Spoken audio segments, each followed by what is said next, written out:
we have no laws against practicing natural health, because there was a vote of the people in 1920.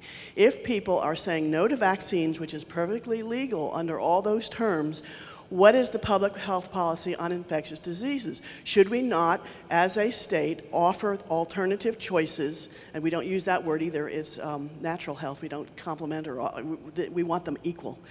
What are the laws, regulations, and policies about the state health department offering this information for those in the population who have opted out of vaccines? I was sitting right next to the lawyer, and the letter quoted from the 1906 Supreme Court decision on the Jacobson versus Massachusetts. And they found that there were no reasons why they couldn't do that. Now, we were not prepared to nominate a chiropractor or a homeopath or a naturopath at that time, but that letter has sat out there. It happens to be on my political website. But this year, because of the way we operate in Oklahoma, the woman who signed the letter as an anti-vaccinationist has now morphed herself into, we are not trying to tell anybody anything, but we have serious questions, blah, blah, blah, blah. She has just become a naturopath officially, though she's practiced sometimes. She had 6 kids. Basically, she was invited by the medical establishment to participate in a television show on public access television to discuss vaccination policy, because they are very concerned about all the angry people about autism. And what was very interesting about the show is she was able to explain about what we had done 12 years ago, and the question now remains, why do we not have a multi-model healthcare issue for the state of Oklahoma? Now, I might footnote this. This is the woman I'm talking about is Catherine Rutt. Anyone who's heard about the Lily Rutt case, where the family took their child to Switzerland to get cancer care. What we learned from that experience when they were in Switzerland, the Swiss do not force any parent to make any medical decision about their child. They do not have compulsory vaccination laws. These people were in Switzerland to do cancer care, which included the Lucas Clinic, which is a natural health clinic. And when the Swiss were addressed by, or attacked by our state social workers who felt that these people should be dragged back in chains under a UN Treaty of Rights of the Child, the Swiss government backed this family in the world criminal courts and said, no, these people are not neglectful, they are maximizing their health, we'll take over. And I'm just saying this because we must have a positive goal model. And Oklahoma people are being very careful to lay those ideas out. And I think it is time to say, if you can say no, where can we get help to say yes? And I know, Dr. Eisenstein, I know you treat people with other choices instead of vaccinations. And that's the discussion we should start having too. Thank you. Thank you very much for your comment. There's a lot of issues and a lot of problems, and these folks up here are trying to address as many as possible. In my personal experience and what I've seen is a lot of these guys that you're looking at, they've all been persecuted at some level by the powers that be, because their viewpoints, and because they won't back down, and because they're in it to win it. And I wanted to ask you, Dr. Diane, if you personally have had any repercussions in your practice of being a mercury-free dentist. I mean, this is generations of mercury-free dentistry in her family. Many people in her family also practice the same philosophy, and it isn't the norm as well. Personally, no. I'm divinely protected. I have been very fortunate to watch myself. If you will. I really only came out of the closet about 2 years ago with actually advertising once we found out the gag rule had been dropped. But I really, I think it was more about being in hiding and not being able to speak my truth freely amongst my colleagues and kind of walking this walk alone. That was the hardest. Yes, question, please. Please, if you have a question, if you'd like to come up, because, okay, here we go. I have a question for the dentist. Yes, I'm a naturopathic doctor, and I'm from Michigan. How many dentists would you say, percentage-wise, that are now practicing mercury-free? And is there some concerns when you ask a dentist that does the, it's not called a the removal protocol? Yeah. What? Oh, yeah. Is there? I know there's specific things. If you could comment on that, that would be helpful. How many days do you have? Thank you. Oh my gosh. Well, actually, we do have a Mark is sitting back there in the green. He does have the protocol, which is written down. It is pretty in-depth. You really have to make sure that the environment is protected first. You want to, you know, if the doctor's not wearing a miner's mask, don't go there. Because if they're not concerned for their own health, then they're not going to be concerned for yours. I think the most important thing is keeping the environment clean. Do they have mercury separator vacuum? Now this is, will capture the mercury before it hits the wastewater. And then likewise the vacuum goes straight out to the ceiling, you know, so out to the air. So the mercury that's being removed from the patient's not coming back into the office. Rubber dam protection. I utilize IV vitamin C. There's now some new products coming on the market that I might be able to utilize before and after my mercury removals. Currently I'm using just the IV vitamin C, massage therapy, acupressure. You want to get the lymph. There's so much to go into it, but I would say you have to just ask, how do you protect the environment? What do you take? What precautions do you take to protect the patient? Rubber dam minimum, you know, extra vacuums minimum, clean air minimum. I mean, just basic things like that. But I would see if they could, if you say you wanted to refer, you would call like Consumers for Dental Choice, and then they have a list of doctors that practice. Mm-hmm. Yes, toxicteeth.org. And DAMS. Dental amalgam mercury syndrome. If you Google any of these sites, Charlie unfortunately had to leave, so legislative stuff, we lost our attorney for a minute. He had another speaking engagement.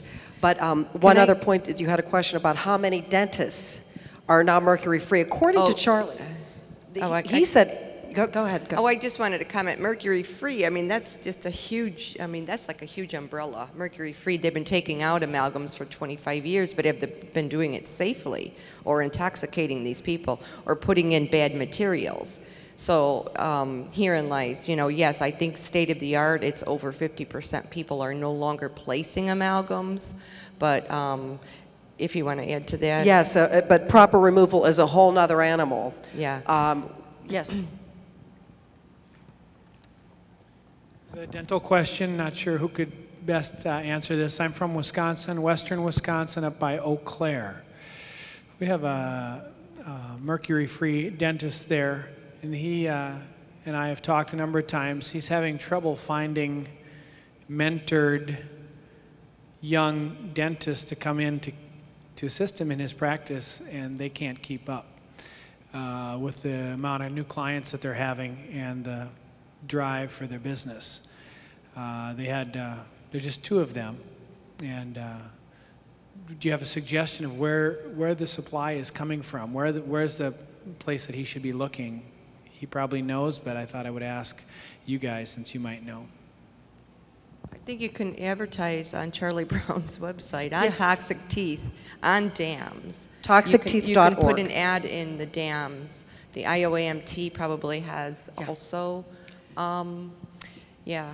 I DAMS think is that dental they're out amalgam in the mercury real syndrome. boonies. If they're really out in the boonies, like I know one person that's looking for somebody, he really is. I mean, it's like over the river and through the woods, 8 hours away. That might be a little difficult to find someone with that same passion, you know, to live that far out. I wanted to make a comment too. Can I make one more comment? Yes, I wanted to add to Boyd. You had made the comment about autistic children and typically that they were diagnosed early. Well, now with the continuing use of the mercury, I actually had a patient 5 years old just diagnosed with autism after having visited a dentist out in Oregon, I believe it was, and had 5 amalgam fillings and 5 chrome crowns placed, and had given the diagnosis of autism. I took all of those heavy metals out cautiously and safely, and he is fine. The one Close one autistic child that Dan Olmsted found with the autistic community was a 5-year-old boy. The state health worker came to the family's house and talked the mother into giving having her give the child all the vaccines that he hadn't gotten through the first 5 years at one time.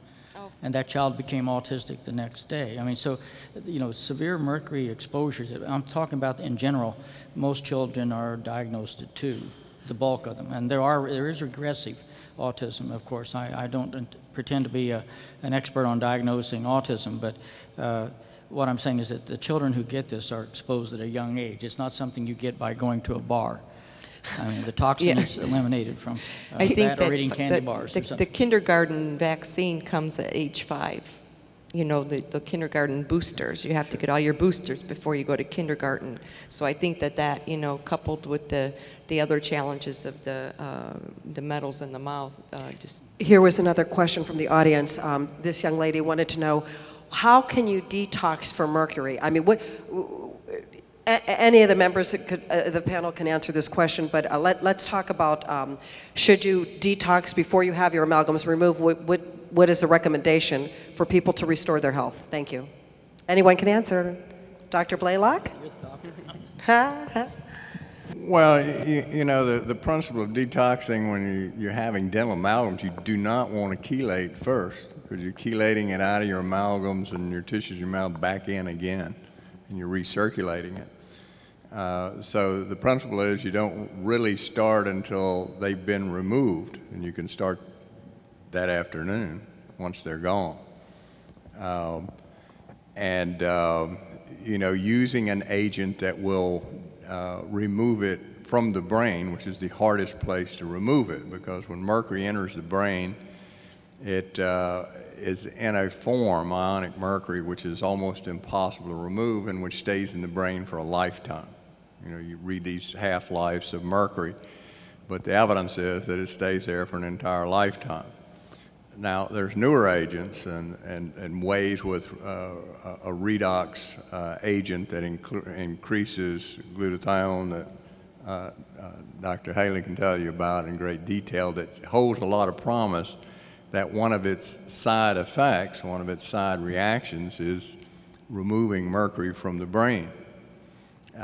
Because it's lipophilic and the brain is mostly lipids, it's highly efficient in removing it from the brain. So I think of all the agents I've heard of, the side effect of this redox compound being that it does bind mercury and can remove it from the brain. It's not designed for that, but it'll do that more efficiently than anything we know. The other thing is, sometimes you don't have to remove the mercury completely. We know, for instance, selenium will detoxify mercury in the brain, but it doesn't remove it. It binds it and it no longer is toxic. Now, when you have high levels, of course, that's difficult to do because you have to take a ton of selenium. So what I would recommend is before your removal, get on selenium to detoxify the mercury as much as possible, have the amalgams removed, then start on an agent to remove it both from body and brain until you have your stool levels in particular extremely low or non-existent, however long that takes. We also know that one of the effects of mercury is that one of the damaging effects is it produces enormous levels of free radical generation in the brain and lipid peroxidation. So all antioxidants, all anti-lipid peroxidation products help reduce the toxicity. Anything that calms down microglia greatly reduces the toxicity of mercury. As I told you, when you're exposed to mercury, even in very small concentrations, the microglia are immediately activated within minutes. They remain activated for years, if not decades, as long as the mercury is there. So calming down the microglia is essential, and you can do microglial activation scans on the brain, which I'll show in my Sunday lecture, where you can see the activated microglia. And this is what's happening in the autistic brain. One of the most comprehensive studies ever done in the autistic brain demonstrated widespread microglial activation that persisted for decades. They examined the 40-year-old autistic brain. The microglia was still activated. Now, we know mercury will do that. We know aluminum can do that. Did you mercury say can and or aluminum, cannot? Excuse me? Did you say aluminum can or cannot? It can. mercury plus aluminum is the worst combination you could imagine, and that's what's in vaccines, mercury and aluminum. So any metal that is a microglial activator, the leading contenders are number 1 mercury, number 2 aluminum. Cadmium is also and lead. They all activate microglia, mercury by far the most powerful. So if they're not removed from the brain, the microglia, they continue to activate the microglia until you die. So that's a good reason, if you can find an agent, which just seems to be a good side effect of a redox agent, is that it removes mercury coincidentally from the brain. And it seems to do so with absolutely no toxicity, which is always a worry, because some of these agents will bind mercury, but they make the mercury more toxic.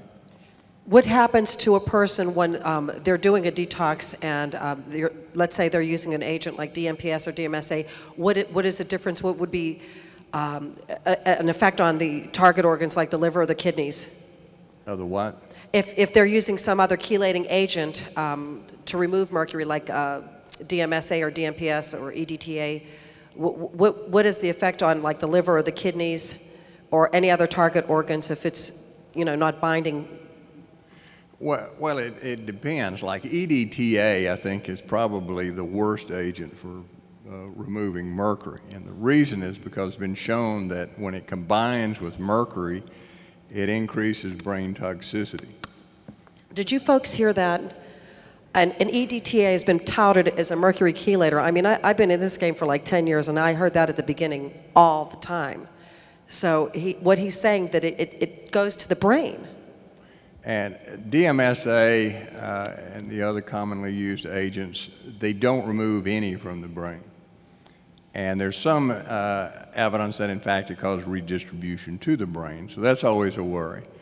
A lipophilic agent that will remove mercury is the best because it penetrates the brain very well, all areas of the brain, can bind the mercury and remove it, because there's this constant removal process. Increasing glutathione, which Dr. Haley's product does, is interesting in that when the astrocyte, which is the primary site of brain mercury accumulation, when glutathione levels are raised, it moves it out of the astrocyte into the extracellular space.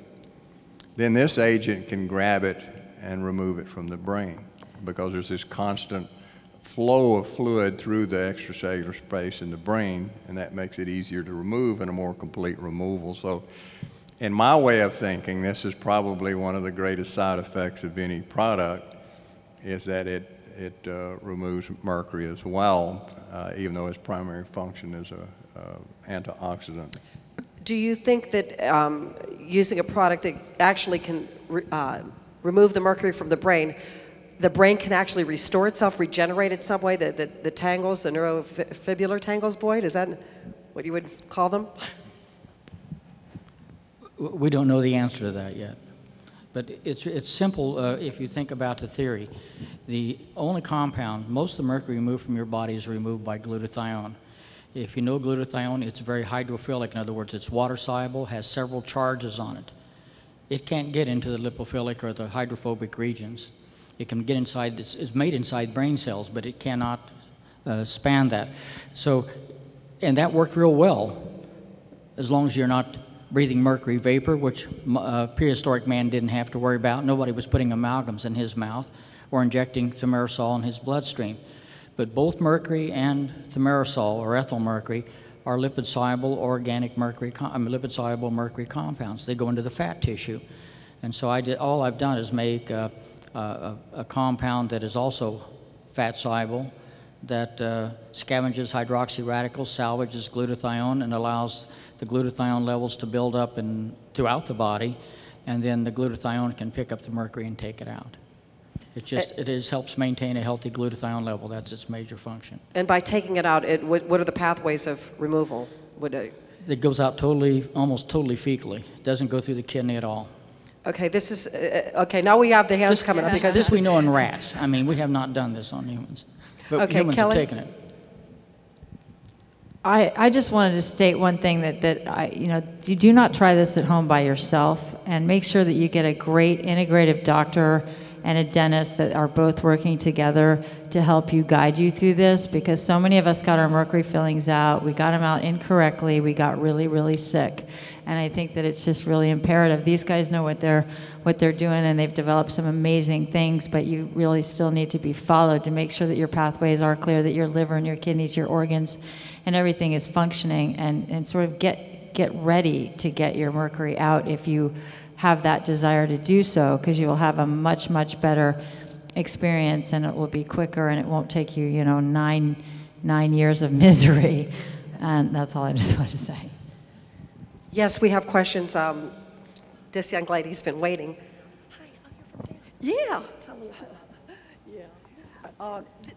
This woman is part of an organization called DAMS that I've worked with Leo Cashman, one of the grandfather of DAMS, for years, and she has material here. I do want to tell you that, folks.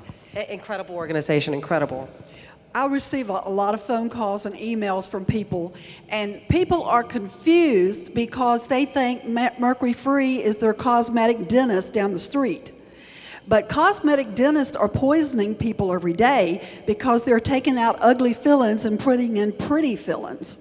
But they're not using precautions that's been developed, like from Hal Huggins or the IAOMT. So it's so important to find not just a mercury-free dentist, but a mercury-free, safe biological dentist that use all these protocols like the dentist was talking about. And DAMS will talk to you. They are a patient support group, and you can cry on Leo Cashman's shoulder.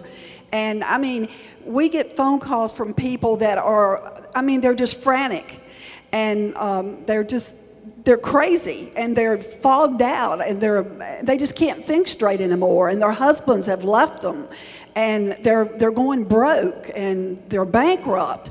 And so people need a lot of moral support. And I just want to thank Dr. Blaylock. You've been such a blessing. Your newsletters, and and I see you on Dr. Becker's program on Christian Satellite. And all of you people that don't have satellite, if you want alternative health programs, you need to get a satellite, because the Christian programming have all these alternative health doctors on there. And I really wish that you would address mercury causing multiple sclerosis in some of your newsletters, because when my dentist drilled into a filling, 9 days later, I woke up with my brain on fire. My whole brain was on fire. And my brain was jumping inside my skull like it was just trying to jump out. And I've gone through detox and so forth, but I still suffer from neurological problems. It's incredible. People say, why do I do what I do? And the passion behind this is, we're all in the same boat. I just happen to have the opportunity to be able to share the information on the scale which, thanks to these guys, I've been able to. Yes. Well, here, the question is, do people get sick when they take it out? Well, if you take out mercury fillings improperly, as Kelly and I both did, we're testaments. She had 17 fillings, I had 13, and I'm telling you, the fact that I'm standing here today, and her as well, hers are much more serious health challenges, but I just stopped breathing a lot. I developed chronic adult asthma after having 13 fillings removed improperly, and my discovery 20 years later, I never had a filling when I was a kid. I had like perfect teeth, and I moved to California in the early 80s, and this guy put 13 fillings in saying, hey, someday these pits that I had would become a cavity, and I'm like, oh my God, my teeth. But everybody has their horror stories, but the point is, when you become an advocate or an activist, it's because your own personal story. That's why all of these fellas up here, I'm sure that if you look at them and you talk to them for any length of time, they're going to say, oh, well, Boyd was telling us one time about his wife saying, heck, when she had her fillings at his house, he said, oh, the room was more toxic when my wife Sandy had her fillings. I remember these stories because they stick here, but we all have the same story. We're just lucky that we can share it with other people. A lot of our colleagues have passed away. Let me tell you, we've lost a lot of real strong people who were advocates against mercury and they couldn't make it because the time, the medical technology or the alternative medical technology wasn't available to them. So, I'm just grateful. I can add to that. Yeah, Just if it's done. I just think it's important to mention, there's a group called the International Academy of Oral and Medical Toxicology, the IAOMT.org. You can go on their website.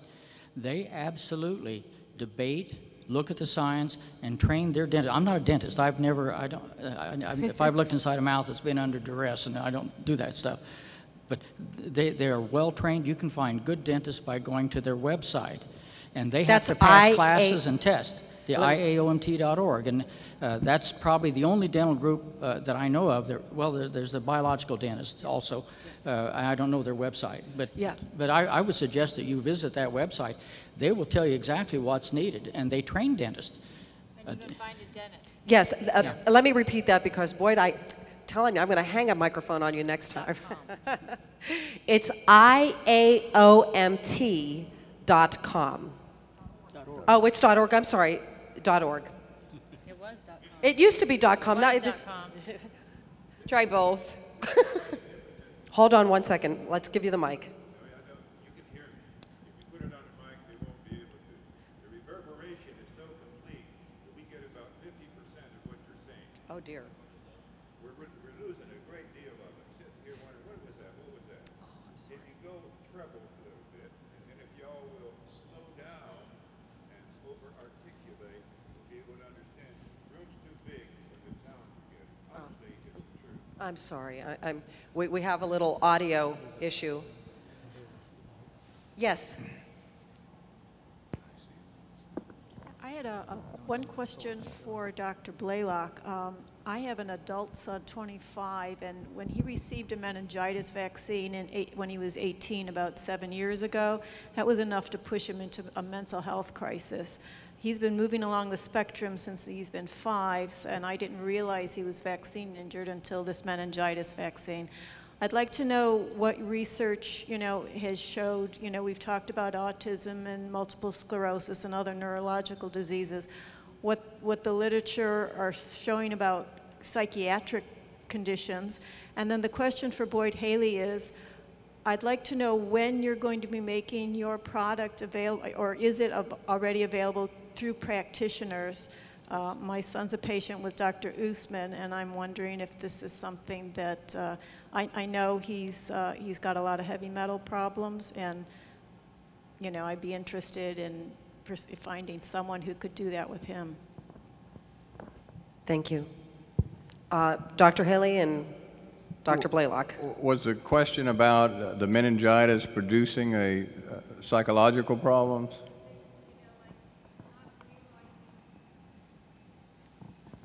I didn't recognize that he was vaccine injured until he had this horrific reaction. I think the meningitis vaccine was a camel that broke his back and, really sent him into this downward spiral where this was in England.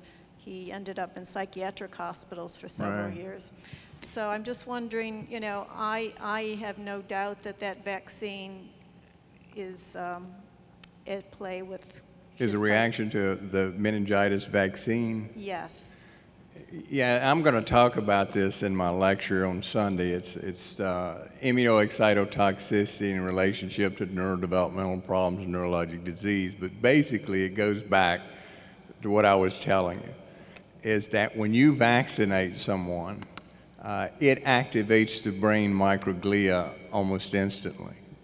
Now, when you get a cold or you get a flu or a virus, or you get meningitis and you feel really bad, and it's hard to think, you're depressed, you don't want to interact with anyone, you just want to go to bed and be left alone.